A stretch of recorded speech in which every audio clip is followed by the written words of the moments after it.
तर आज राष्ट्रीय बैठक जी आहे ती नाशिकमध्ये झालेली आहे. कालपासून बैठक होत आहे. प्रामुख्याने गोदावरी नदीचा एक मुद्दा जो आहे तो चर्चेला येतो. अखिल भारतीय संत समिती जी सनातन विचार परंपरेतील 127 संप्रदायांचं एकत्रितपणे हे संघटन आहे आणि त्यांनी कुंभमेळ्याच्या पार्श्वभूमीवर नाशिकमध्ये आपली बैठक घेतली. त्या बैठकीमध्ये मी आज आलो होतो. 2 दिवस ही बैठक या ठिकाणी चालली. विविध विषयांवर जी काही चर्चा आली त्यातला एक निश्चितपणे विषय हा निर्मल गोदावरीचा विषय होता आणि आपण काय काय करतोय कुंभाच्या निमित्ताने हे मी या बैठकीमध्ये साधू संतांनाही लक्षात आणून दिलं. विशेषतः आपली गोदावरी ही निर्मल वाहिली पाहिजे, ती अविरल वाहिली पाहिजे. या दृष्टीनं आपण जे काही आता कामं सुरू केलेले आहेत, वेगवेगळ्या प्रकारे जो काही घाण आहे ती ट्रॅप करून आणि स्वच्छ पाणीच केवळ गोदावरीमध्ये जाईल हे जे काही आपण काम हातात घेतलं आहे, घाटांचं विस्तारीकरण आपण हातात घेतलेलं आहे, या सगळ्या गोष्टींची माहिती आणि कुंभमध्ये एकूणच आपण काय करणार आहोत याची माहिती पण दिली. आणि मी त्यांना विनंती देखील केली की कुंभमध्ये हा कुंभ काही सरकारचा कुंभ नाही, हा आमचा कुंभ नाही, हा साधू संतांचा आणि आखाड्याचा कुंभ आहे. आमचं काम व्यवस्था करणं आहे, त्यामुळे आम्ही चांगल्या व्यवस्था करण्याचा प्रयत्न करू आणि संतांनी आम्हाला मार्गदर्शन करावं अशा प्रकारची विनंती मी त्यांना केली आहे. सर, या संपूर्ण कुंभमेळ्यामध्ये ज्या पद्धतीने प्रयागराजमध्ये अनेक रोगी बाबा आलेले होते, अशा लोकांवरती कारवाई करण्याची आणखीन एकदा मागणी आजच्या बैठकीत झालेली आहे. नाही, निश्चितपणे साधू संतांनी एकतर ज्या प्रकारची कारवाई महाराष्ट्र सरकारने गोंधूबाबांवर केली त्याचं सगळ्यांनी अभिनंदन केलेलं आहे. त्याकरता त्यांनी महाराष्ट्र सरकारचं स्वागत देखील केलेलं आहे आणि अपेक्षा व्यक्त केलेली आहे की जे लोक या ठिकाणी आस्थेचा गैरवापर करून आणि या संपूर्ण संत संप्रदायाला, सनातन विचाराला कलंकित करण्याचं काम करतात त्या सर्वांवर कारवाई झाली पाहिजे. निश्चित तशी कारवाई आम्ही करू. आपल्या संपूर्ण कामाचं सुद्धा कौतुक केलं. देशाचं नेतृत्व करण्यासाठी जे काही मोजके नाव आता घेतले जात आहेत त्यात तुमचं नाव आघाडीवरती आहे. एक अशा पद्धती सुद्धा आघाडीवर वगैरे असं त्यांनी नाही सांगितलं. त्याच्यामुळे मला असं वाटतं की अशी काही बातमी तुम्ही करण्याचा प्रयत्न करू नका. पण ठीक आहे, त्यांनी जे काही कौतुक केलं, संतांचं काम असतं चांगल्या कामाला आशीर्वाद द्यायचं, त्यामुळे त्यांनी चांगल्या कामाला आशीर्वाद दिला आहे.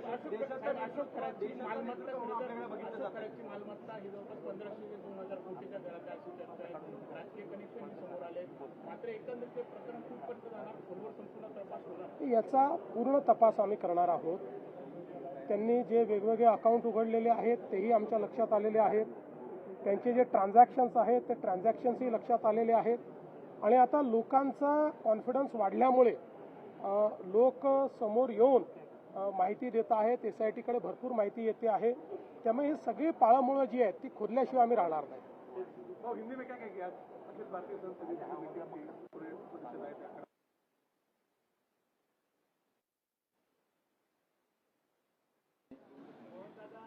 हम सभी जानते हैं कि नासिक में जो कुंभ मेला होने वाला है तो उसी के चलते इस बैठक का आयोजन यहाँ किया गया.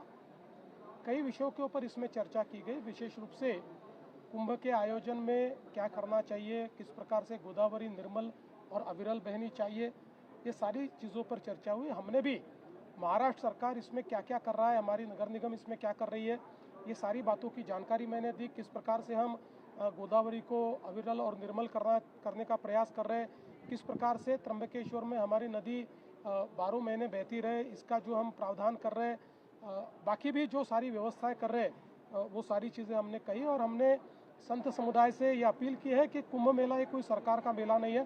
सरकार का काम तो केवल व्यवस्थाएं करना है. ये मेला तो साधु संतों का और अखाड़ों का मेला है, इसलिए वो जिस प्रकार से मार्गदर्शन करेंगे उसी प्रकार से हम लोग कार्य करेंगे. महाराष्ट्रामध्ये काही दिवसांपूर्वी पाऊस झाला, नुकसान शेतकऱ्यांचं झालं, आपण आढावा देखील घेतलेला आहे. तर या सगळ्या अनुषंगाने मदतीबाबत या सगळ्या शेतकऱ्यांना आम्ही मदत देणार आहोत. महाराष्ट्रामध्ये आपण जर बघितलं असेल तर कुठेही अवकाळी पाऊस झाला, गारपीट झाली किंवा अशा पद्धतीची कुठली नैसर्गिक आपत्ती आली, तात्काळ आपण पंचनामे करतो आणि पंचनामे करून मदत करतो. याही सगळ्या शेतकऱ्यांना जी काही आवश्यक मदत है ती केली जाए. उस मामले में हम लोग तह तक पहुंच रहे हैं. विशेष रूप से जो अलग अलग प्रकार के उनके ट्रांजैक्शंस है उसको ढूंढकर हम लोग निकाल रहे हैं। और मेरा अपना मानना है कि निश्चित रूप से उनकी सारी संपत्ति, उनके सारे गैर व्यवहार और उन्होंने जो एक प्रकार से महिलाओं के साथ बदसलूकी की है, अत्याचार किए, सबको खोदकर हम कड़ी से कड़ी सजा उनको देंगे। और मुझे ऐसा लगता है कि इसमें महाराष्ट्र में सभी का एकमत है। और मैं तो ऐसा कहूँगा कि हमारे लिए किसी भी प्रकार की राजनीति से ऊपर है। कुछ लोग इसमें भी राजनीति करने की कोशिश कर रहे हैं, लेकिन मैं स्पष्ट रूप से कहना चाहता हूँ कि हम लोग इस प्रकार की राजनीति को तवज्जो नहीं देते। जो कार्य सरकार को करना है सरकार करती रहेगी। साहेब, एसआयटीचा तपास मंदवला आहे असा आरोप हा केला जातोय की एसआयटीचा तपास मंदवला असा आरोप केला जातोय। 18 दिवस होऊन गेलाय पण तपासात काही ठोस समोर आलं नाही। मला असं वाटतं की 12 गुन्हे दाखल झाले आहेत, रोज नवीन माहिती समोर येते आहे। आता एसआयटी काय तपास करते आहे हे तर काही रोज सांगता येणार नाही। एसआयटी योग्य वेळी त्या संदर्भातली जी काही गोष्ट आहे ती सांगेल। मला असं वाटतं एसआयटीवर सर्वांनी विश्वास ठेवावा। एसआयटी उत्तम काम करते। करार प्रकरणाचे व्यवहार सगळे ईडी चौकशी होणार का व्यवहारांची, आणि दुसरं म्हणजे सरकार जमा होणार का जमीन? असं आहे की निश्चितपणे याची ईडी चौकशी होणार। त्या संदर्भात ईडीने या गोष्टीचं संज्ञान घेतलेलं आहे। जी काही मला माहिती आहे त्या संदर्भात त्यांनीही याची कारवाई सुरू केलेली आहे। एकदा जमीन त्या ठिकाणी आयडेंटिफाय झाली की नियमानुसार त्यात जे जे करायचं ते आम्ही करू। अंजली दमन यांना एक सीडीआर मिळालेला आहे आणि त्यावरून आता आरोप प्रत्यारोप होत आहे। बघा, पहिली गोष्ट तर अशी आहे की अशा प्रकारचा सीडीआर हा प्राप्त करून घेण्याचा कोणालाही अधिकार नाही। तो फक्त या ठिकाणी जी काही जांच एजन्सी आहे, जे तपास करतायत त्यांनाच तो अधिकार आहे।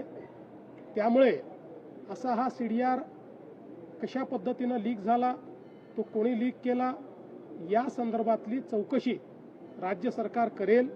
मला असं वाटतं की या अशा प्रकारच्या सेन्सिटिव्ह केसेसमध्ये शेवटी केवळ आरोप प्रत्यारोप करून चालत नाही। ज्यांच्या विरुद्ध सबळ पुरावा असेल त्यांच्या विरुद्ध या ठिकाणी काम होईल। कोण कोणाशी बोललं, कोणी कोणाशी काय केलं, याच्या आधारावर आपली क्रिमिनल जस्टिस सिस्टीम चालत नाही। अशोक खरात यांनी केलेल्या ज्या काही ज्यांची घाणेरडी कामं आहेत याच्यामध्ये जर कोणी संमिलित असेल तर कोणालाही आम्ही सोडणार नाही आहे। त्यामुळे मला असं वाटतं की या संदर्भात अशा पद्धतीनं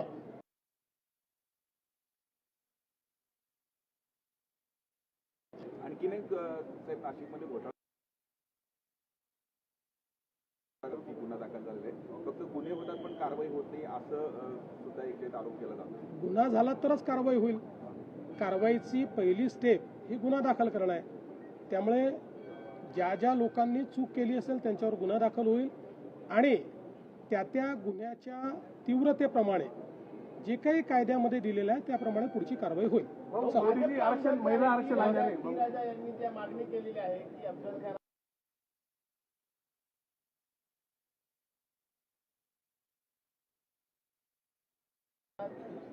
अफजल खानाचं थडगं हे त्या ठिकाणी आहे। त्याच्यात मागणी जर काही करायची असेल तर ही मागणी केली पाहिजे की जे लोक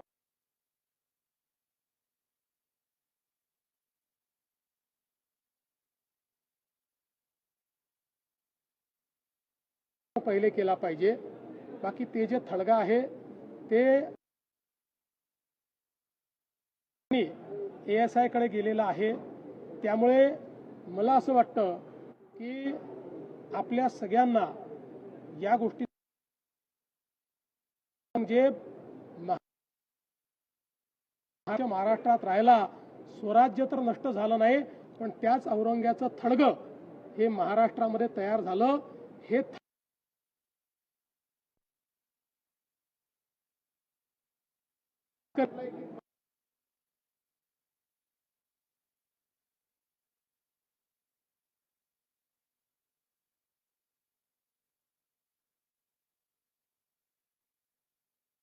तिनं बोलणं देखील चुकीचं आहे आणि रक्षण करण्याकरता महाराष्ट्र सरकार आणि महाराष्ट्र पोलीस हे पुरेसे आहेत, इतर कोणाची आवश्यकता नाही.